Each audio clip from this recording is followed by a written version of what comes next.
Hey all, I'm going to be recording the Vintage Playoff today, which is the quarterly MOX event on Magic Online where the top 8 competitors qualify for a end of the year championship, and winning that championship would qualify you for the Players Tour and for the Magic Online Championship Series. So, although I am already qualified for the Vintage Playoff, Vintage Championship in January, as well as being qualified for that Players Tour, I'm still gonna play it just because it's free to enter as long as you have your vintage tokens, and you need 35 of these to enter. I already entered the tournament, so I'm down to 36 now. And also, I think it would be good practice for Eternal Weekend. So I'm going to be playing my favorite deck, which is Dark Petition Storm in Vintage, and I'm going to be playing all 7 rounds, even if I don't do well, with the hopes that it'll be interesting for me to look back on, be interesting for other people to look back on, and it'll just be good practice for the tournament. And it's a free tournament I got to enter, basically free in the sense that I had these vintage points from already playing vintage. And there's decent prize support, so even if I start off poorly, maybe I can get some prizes. So, Dark Vision Storm is, for those that are not familiar with vintage, that it is kind of the most powerful deck in the format in a way, in the sense that it does a really consistently powerful thing, which is casting Tendrils of Agony, and it does it oftentimes in the first 3 turns of the game. So you don't win on turn 1 or 2 that often, but by turn 3 you're pretty guaranteed for a win, and you do have turn 1 and 2 kills. So 13 lands, 3 Underground Seas, really powerful Tolarian Academy, a couple of basics that you can fetch out. I like playing a Library Alexandria as my 13th land.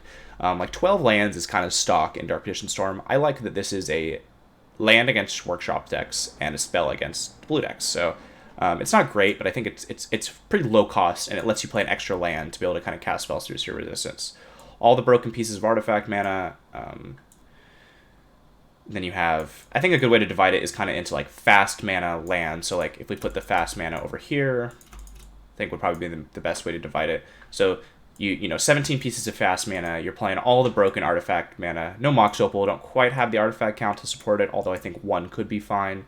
And then 2 copies of Cabal Ritual. You don't oftentimes get Threshold, but making black, black, black can be important for casting like Necropotence or Bolas of Citadel or black, black for Dark Petition. Also, the name of this deck is Dark Petition Storm, and this makes 5, Dark Petition costs 5, kind of a match made in heaven. So you play in a couple of those, and then you kind of have like your card draw spells, so we'll pull those out. So I put Time Walk as a card draw spell, basically.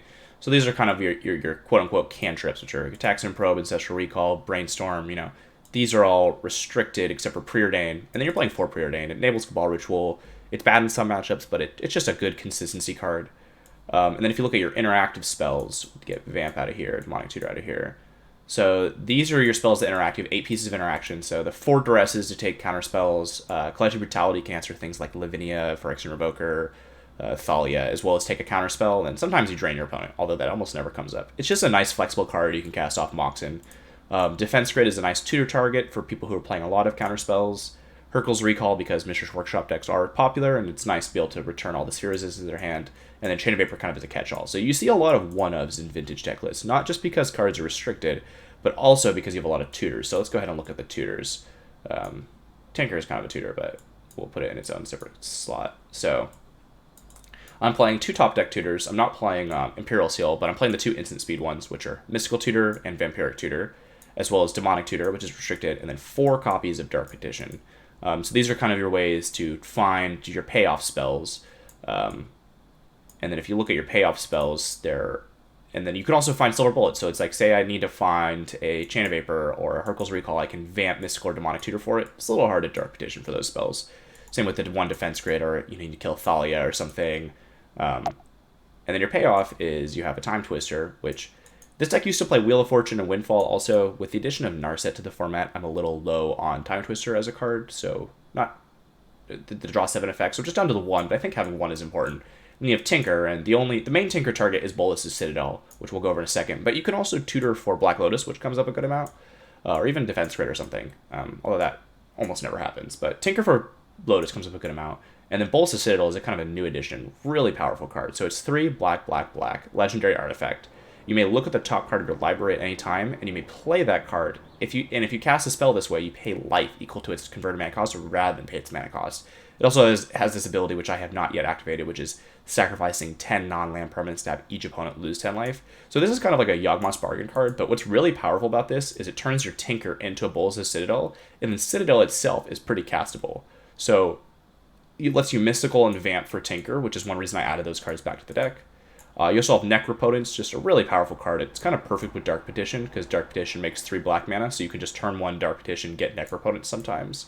And then this is the best engine in the deck, which is Yawgmoth's Will. It lets you replay all your broken restricted cards. So really, really wanted to get this card in, but it is weak to the graveyard, so graveyard hate. So you kind of have a few other options, as well as you need a way to win the game. So you have 1 Tendrils of Agony, which is just kind of the best win condition for these Storm style decks.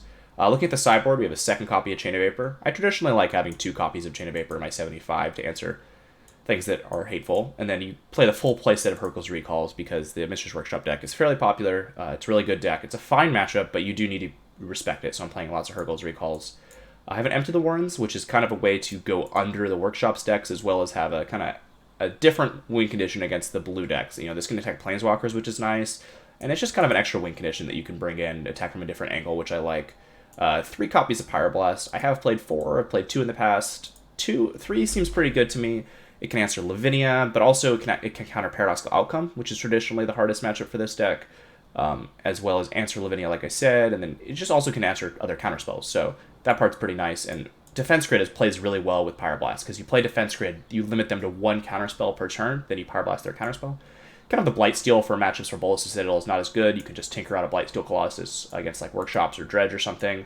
The second copy of Defense Grid for when it's good against the blue decks. Kind of weird thing you see a lot of vintage deck lists is sideboard lands. So we have a copy of Volcanic Island and a copy of Badlands in the sideboard, and those help us cast our Pyroblasts and Empty the Warrens.